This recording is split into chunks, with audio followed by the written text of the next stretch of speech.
Well, and news is coming through on, most importantly, Shareeq. Now, very clearly, post deep dive and investigations into the antecedents and the movements of Shareeq, top intelligence sources telling CNN News 18 that Shareeq was indeed a lone wolf. This could be considered as perhaps one of the first lone wolf attacks that have happened, which are purely ISIS-inspired lone wolf attacks that have taken place on Indian soil. This is what top intelligence sources are telling CNN News 18 via our investigations editor Manoj Gupta. And Shareeq was operating as a lone wolf, and that all previous information about associates is still is being investigated, or perhaps now under scrutiny whether that theory actually works.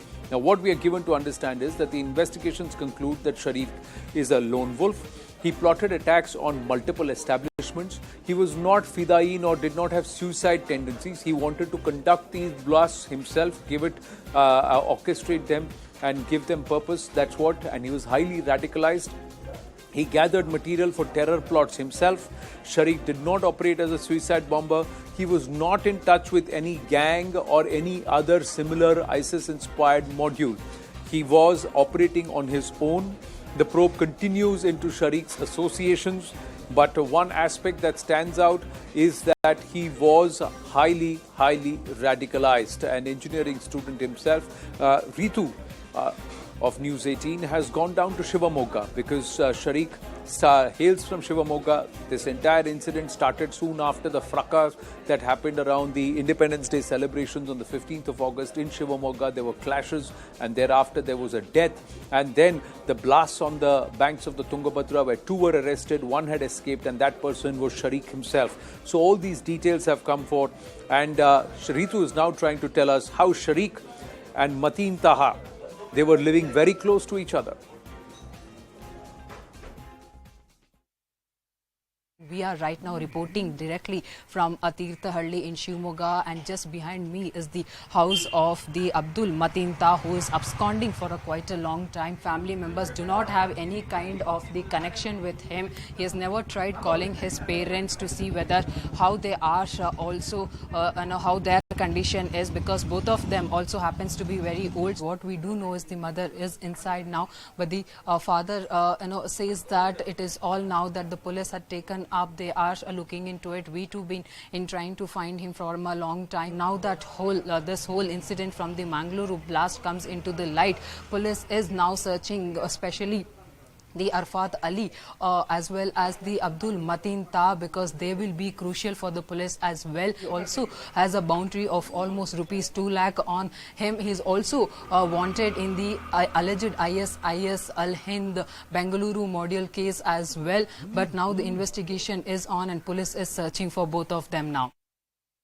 Ritu now joining us live. Ritu, the Shivamogga connection emerges. It all started and emanated from here, and he spent some time and then he moved to other cities too, including Hubli, Coimbatore, Mysuru. But he was in close contact with Abdul Mateen Taha. To see what happened. So yes, you see what happened in the Shivamogga on August of 15, where there was a clash that erupted between both the communities over the poster of the Veer Savarkar, has actually blown out in a very different manner, because it was Maj Munir who was been arrested in that, and he was the one person, the crucial person for police that we can say, who had given a hint to the police that what was the role of the Shakir also in this whole incident. But yes, now the police is trying to investigate this whole matter, trying to understand how he was further linked. But as you also said, that police is also saying the same thing, that he was the one who has learnt it on his own about the preparation of this explosive, how to make them all. But police says there might be a big link also behind it, major people as well behind that, because the house that is located, because we have reported, you see CNN News 18 has reported from Tirthahalli, Shivamogga, where we tried reaching out to both the houses as well to see how far they were staying. So that really plays a major role here also, because the house of the Mateen Taha is just 20 meters away from the accused of the Mangaluru Blast house, so Shareeq's house. So also Maj Muni's house is also just 250 to 300 meters away from that location of where they both are located. So this clearly states that how they were all in link as well, and they were in constantly touch also. While the Mateen family is saying that they have not been in connection with him since 2019 after he absconded, but yes, his connection was still seen strongly with the Shareeq, Yasin, Maj Munir and Hasin and also Arfat Ali as well. So this seems a very a big a spider web in that way that we can say, which the police will have to really crack down and unearth this whole plan of what they had it and how they were planning for anything alleged big plans as well that they had it. So yes, now the whole matter is under the investigation. Police will try to bring out more details after the once they get to see the recovery of Shareeq, who is right now admitted in the hospital as he had sustained 45% of the burn injuries. Right. Now, Ritu, does the Mateen family or Mateen Taha's family recognize Shareeq? How long has Shareeq been living in that area, and were these two seen together socially, publicly? See, what locals are saying us on ground is that yes, they were in touch in the late in the 20s as they were in, because now Shareeq, 24-year-old, is also absconding from a long time because he moved from here. After that, you see in the 2020 in the Mangaluru graffitis case that he was being booked under UAPA. Since then, he was also absconding from his location. One, he does not have a father and the mother. He has the sister and the relatives. So yes, they too had lost a contact with him for a long time. He was not constantly in touch with the family members, we do know that. So since 2020 is when the Shareeq is absconding, but locals say yes, because they have grown up together, they knew each other very well, the Maj Munir, Shareeq and also the Mateen Tah as well. So say they all had a strong connection, because Mateen Tah is the one actually who's a main person now the police is looking forward. He's the one who's been accused of radicalizing these other members also, like the Maj Munir, Yasin,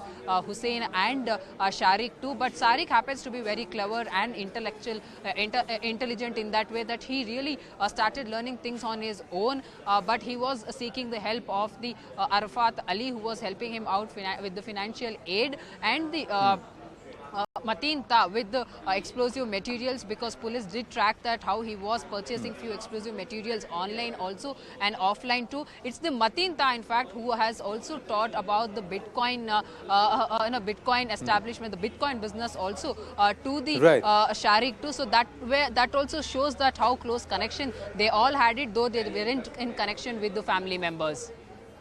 So there are connections. There is also the aspect of Bitcoin or cryptocurrency that you're talking about, Ritu. Somewhere these people were in connect with each other, but investigations agencies and intelligence agencies saying that Shareeq was a lone wolf. So were these people highly radicalized, but were they pursuing their own individual agendas or ways of what they wanted to do?